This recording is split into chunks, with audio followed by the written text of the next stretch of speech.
Hey everyone, my name is Gilbert A. Baratas, and today we're going to discuss the basics and the introduction of programming. So, welcome to programming. Programming is the art of giving precise instruction to a computer to perform a task. It empowers problem solving, automates repetitive work, and opens diverse career path in technology and beyond. Whether you want to develop apps, analyze data, or build websites, programming skills are essential. In this session, we will explore foundation concepts including programming context, flowchart, pseudocode, and HippoChart, IDEs, and practical setup guides for Java and Python. First is understanding programming context. So, hardware versus software. Hardware refers to the physical components of a computer. So, ang example sa hardware is ang motherboard, CPU, monitor, keyboard, mouse. Muna siya ang example sa hardware. So, hardware refers to the physical components of a computer like processor and memory. Software encompasses the programs and operating system that instruct hardware to perform tasks. So, ang software, muna siya ang instruction nga gihatag sa computer para i-perform ang specific task nga i-ask sa atong programmer. Next is ang operating system and languages.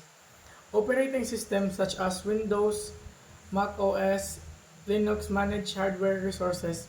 So kining Windows, Mac OS, Linux mo ni sila ang nagamanage sa mga hardware resources.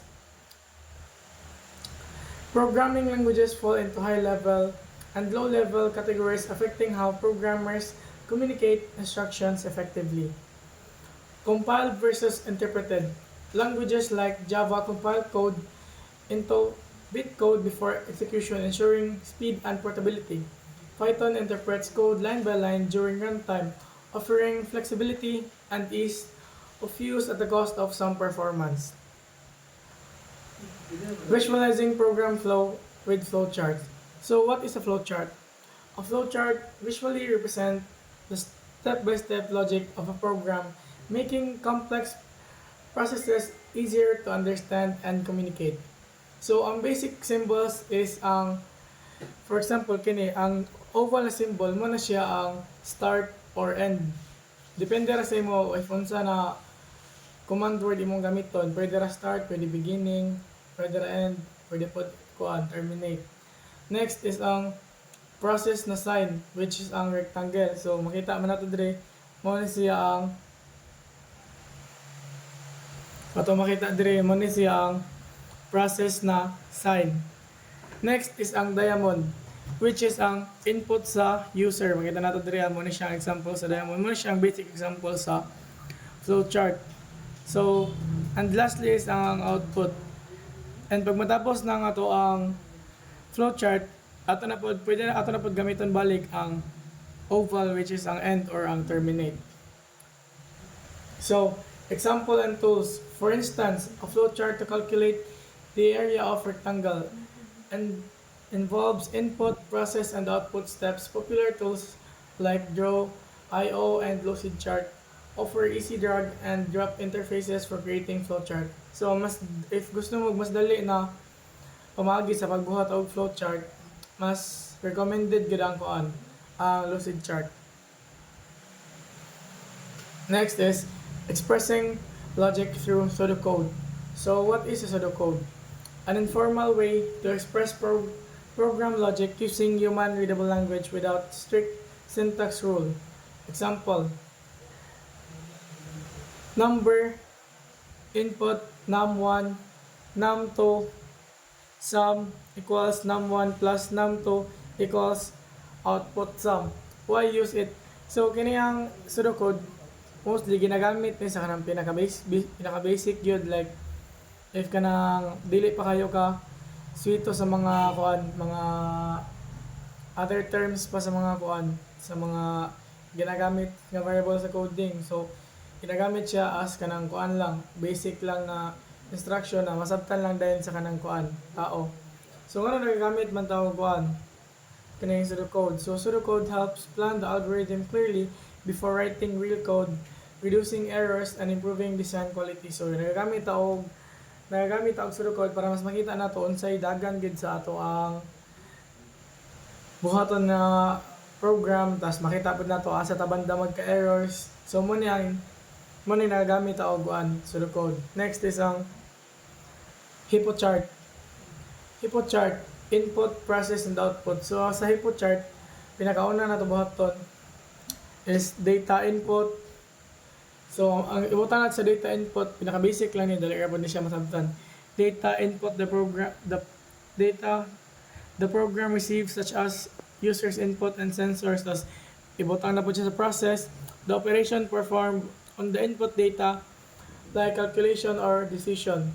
Next is ang sa output. So ang output niya, the result produced which can be displayed, stored, or transmitted. For example, to calculate simple interest, input principal, rate, and time. The process computes interest equals principal times rate. Time output is the calculated interest displayed by the user. Next is ang your coding toolkit, integrated development environment, or ang IDE. IDEs. So, what is an IDE?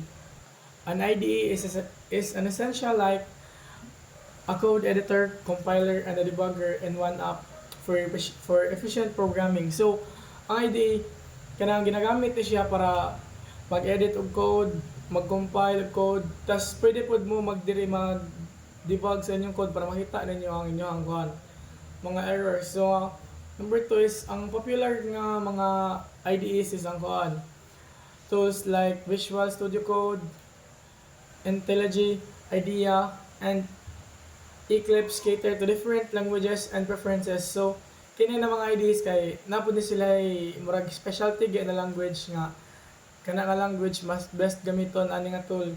So kung depende na po na sa imo asa ka mas pabor. Next is ang key features. Syntax highlighting improves readability, auto-completion, speed coding, and debugging helps identify and fix error early.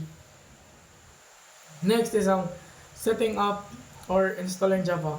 Why Java? Java is cross-platform, versatile, and widely used in enterprise and mobile applications.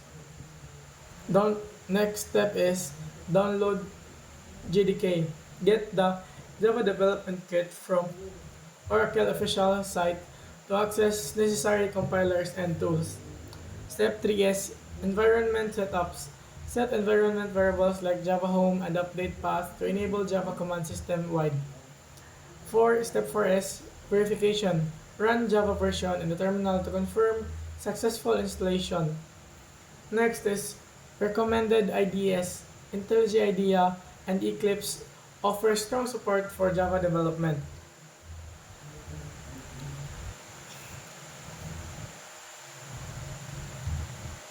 So, dire na. First step sa atong Hello World in Java. Public class, Hello World. Open public static void main string. So muna siyang example guys. Atong zombie para makita ninyo. Ano siya? Ini siya makita ninyo dire mo. Ini siya ang basic na para mapagawas ang Hello World in Java.